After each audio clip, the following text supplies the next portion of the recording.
Guys, solve this puzzle to help test your chess rating level. This is white to play and win, and I want you to take some time, maybe like 3 minutes, and find a forced win until you either checkmate or win their rook. Okay, here we go. So if you thought that the answer was either rook c8 check or rook h3 check, I'm sorry, but Bobby Fischer used to say, Patzer sees check, Patzer plays check, which is kind of saying like monkey sees check, monkey do check. This one actually ruins the win for you because there was a pin idea for white earlier, and now we don't have it anymore. Now, if you saw the right move here, bishop b2, I'm going to give you an elo of 1200 to start off with. Anything other than that would be less than 1200. The real test here is not just to find one move. A lot of people think that find one move and, it's amazing. No, you have to see the whole thing through, including black's best tries. So the idea for white here is to just play anywhere rook check or rook f3, rook c6, and we can win the rook. If you calculated that black could check us too, nice job on finding these moves. I will put your rating at 1400 now, if you saw it from the beginning. So if black plays rook f1, you should see this, right? We have a nice discovered check here. Rook c1 check, and we win the game. And the same thing, it's kind of like symmetrical in a sense. Rook a3 check, we win the game. Okay, so you're up to 1400 so far if you saw this. Now, if you saw black has 4 more defenses, I'm going to give you 1600 level. The 4 defenses are rook f7 and g6 and rook f8 and h6. Now, why is this even good? Well, the thing is, we're trying to win the rook by checking them. Black needs to save the rook, but not go too far away from the king. So he can go here. The point is that if we just check like this, well, they can go king g8 and protect the rook, and it's a draw. So now if you find a way to overcome this defense, all of them, I'm going to give you a 2000 level. So the first way to overcome this defense, there are 2 options of checking. In this position, Patzer sees check, Patzer does check doesn't apply. It actually works because you don't do the check. You calculate it and only do it if it works. So the right answer is not here because the king runs over to g6. It is rook h3 check. And now funny enough, this double check, they have to move the king. And now this is a checkmate. The rook gets in the way. So we can kind of infer that rook g6 might be the same. Last time this worked. Here it wouldn't work because the king runs over here. So this time we're going to do the other way. Which is very geometrically similar, right? And that's a checkmate. Nice.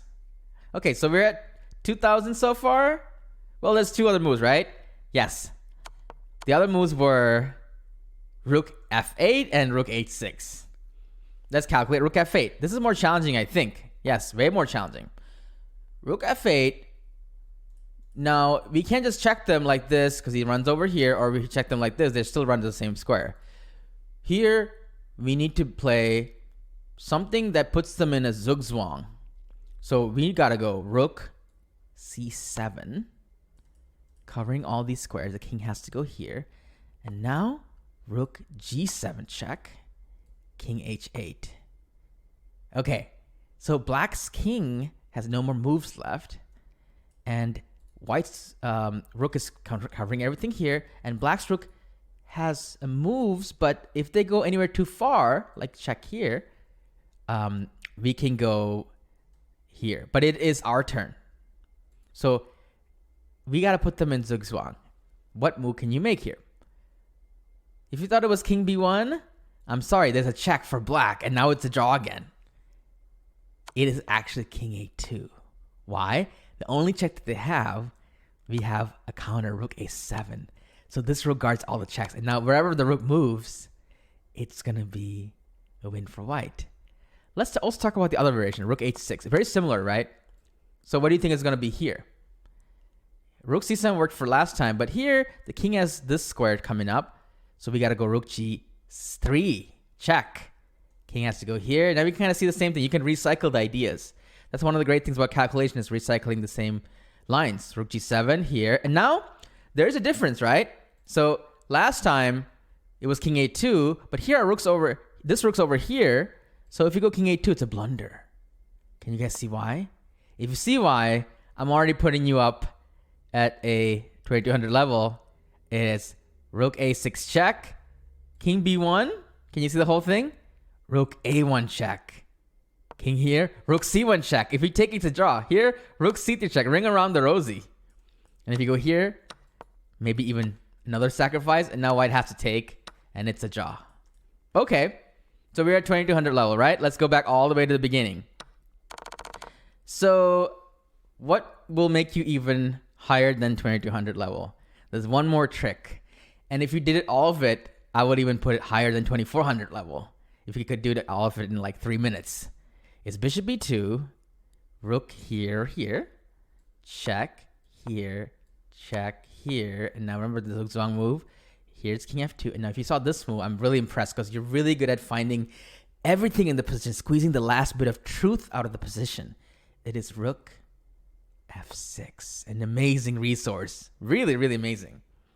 If you take, stalemate. Now, how do we overcome this? Simply rook g6, and white wins. Calculation is not just about finding the first move, it's about finding the whole line of variations for both sides, including their best tries. I hope you enjoyed it. I'll see you in the next video.